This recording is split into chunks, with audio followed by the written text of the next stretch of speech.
So earlier today or yesterday night, depending on where you are from, Man United also in MetLife, the stadium where we took Club World Cup. And I'm just going to talk about the bad, the good, the weird that I saw in that game because I watched the entire game. First, Amorim is sticking to his guns. Whatever he knows, he's still continuing with that. And that means 3 at the back, 4 at the mid, then 2, then a single striker. And, sometimes you expect that whenever a new coach comes in, tries a model, it does not work, then he'll probably, maybe initially, he might change, he might look at the profiles and see that these people are not going to play my style. So, probably I should change my style. On other occasions, he will play with them and try to fit and try to get their profiles or try to find a way to play within their profiles, like a match between what he knows and what the players can provide. But that has not been happening. Amorim is just saying, like, you either fit my style, you either fit my tactics, you either fit my lineup, or you are out. So again, in this game, 3-4-2, and both in first half and in second half. Now, the good things. Fernandes still has 2 legs on his body. He's running. That was for like 60 minutes, but he was running. He scored twice. And the second goal was just a one of a kind. Like, it's just, world-class level. Which means next season, he will probably still be scoring goals. And if he'll be scoring goals, then you expect a team. If a team has people who can score goal, a team will perform. That's one. The second one, how they play is a little bit compact. When they're attacking or when they're pressing, there are 3, and then these 4 people usually join. Like, if they're pressing, on the first line of press, you are either getting 5. You'll be getting 5 people pressing on the defenders. Then just be behind them, you'll have the 2 midfielders. So they'll be able to take the ball. If you manage to pass the press, you'll still have other 2 people waiting. And I think that's how they lost possession for the second goal, because the keeper was trying to beat their press through pass, and then the midfielder just got the ball and had the pass. Maino had the pass to Fernandes, and which they score. Then another good thing you see is that there are bits of quality. Now, the entire team probably has some kind of trouble, but you can see bits of quality from certain players, like Ugarte in first half. You could see that he was doing a lot of stuff. He was doing a lot of good stuff. You could see from Maino, he was doing a lot of stuff. You could see from even defenders, Heaven, Yoro, they were doing a little bit of stuff, which if they gel and if they start performing like that always, then they'll be winning a lot of games. Now, we go to the bad. Now, the thing is, that compact, the way they play, that compact thing, it's compact at the mid, it's compact when it's attacking, it's compact when it's defending. But when they're defending, you have 2 lines. It's like the first line and then the second line, 5 and 4 probably.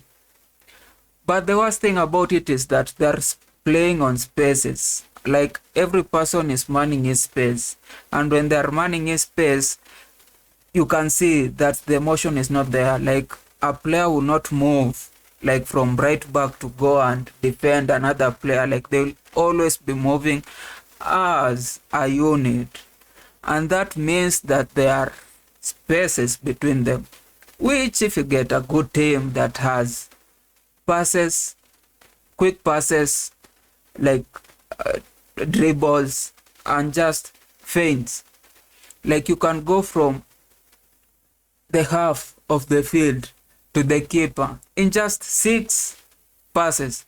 like 6 triangular passes and some small feints and dribbles you can get from the mid of the field to have a one-on-one with Bayandir or Onana or whoever will be in goal.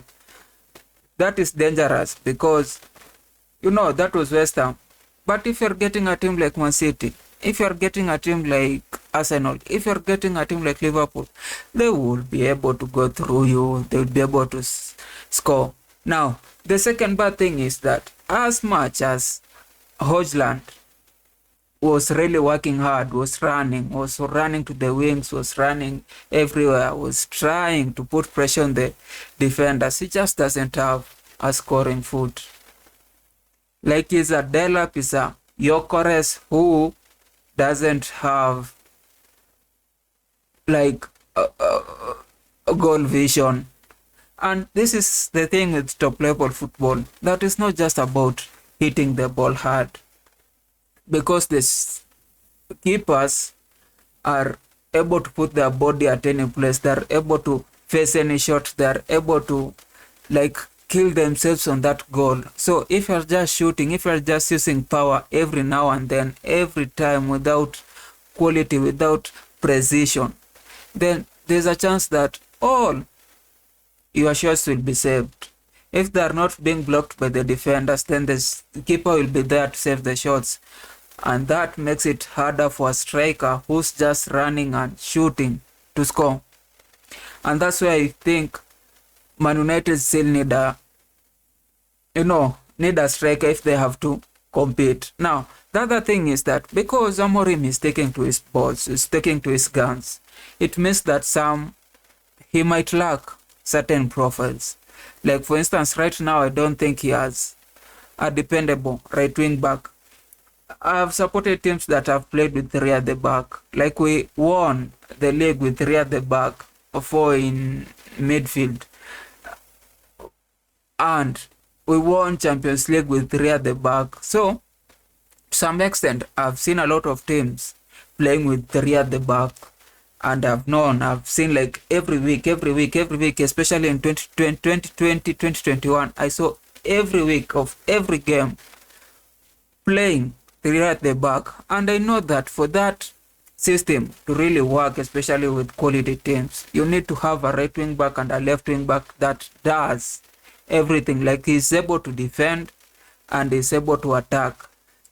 If you have a problem at right wing back or left wing back, it collapses. That's how Chelsea system collapsed when Reece James and Chilwell got injured. And that thing collapsed even in 2018, when Moses started, his performance went down. And I think for Man United, Amad Diallo cannot defend. He cannot defend. And then the other guy, Dogu,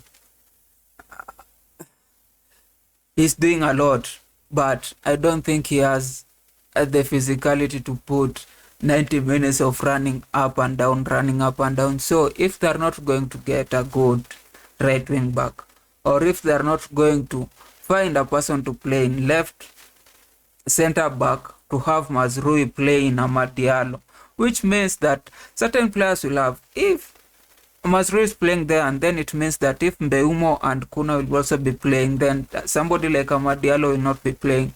And that's the worst thing about not playing to the strength of the team, that certain players will be forced to play like lower than whatever they are offering, because a good striker will be forced to start defending. Like Amad Diallo will be forced to start defending when he's so good at scoring, and that will be the problem. Now, the team can improve by first buying the strikers, I've said, and the second thing by just getting people, if they're sticking to that position, just being ruthless. Just don't fit people where they can't. Like if they have to be benched, they have to be benched. And getting the right profiles for especially right wing back and left wing back. Now, the weird thing is, Potter is still playing that game of fearing opponent. Like we have known West Ham as a team which has players who can just cruise with the ball. That there was Kudus, there was Bowen, there was that was he that French guy. Like over the years, I've seen West Ham with profiles that cruise through the ball. Even last year they tried before Porto was brought in, and now they're just playing Malays. We say it's Malays. It's, it's like some form of luxury football where people think that we don't need to struggle. We just need to pass through the ball. And they don't have the quality to just pass through any person's mid and striking and press.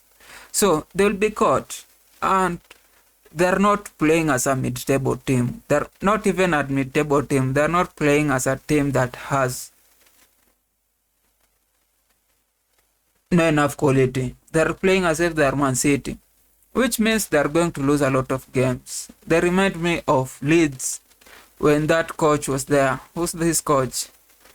Bielsa. Is Bielsa still? Bielsa is not coaching them right now, I don't think. But when Bielsa was there and they were trying to play Man City, using Man City's, like they were trying to play like that total football. Like we are just as good as you. You can't tell the team that has the right quality that we are good as you. They'll beat you. And I think this means Potters will probably go to relegation like next season if they don't change, which I think is even late because